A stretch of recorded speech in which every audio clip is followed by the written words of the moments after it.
გუმარჯობა დედიკო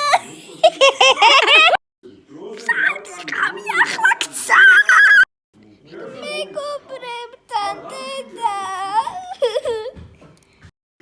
სადი ახლა დაიძინა შემოგეჩი თონაკცა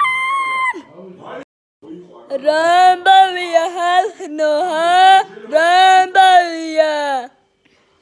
რამბავია რატო სახლიდან ამდენი ხნის მანძილზე გასული იცი შენ რა კიდე შეთქო წადირა მაგაზე ჩხუბები ჰა მაინც უნდა ვცემოთ მაგრამ არა კარგი დედა დავიძინებ ნახვა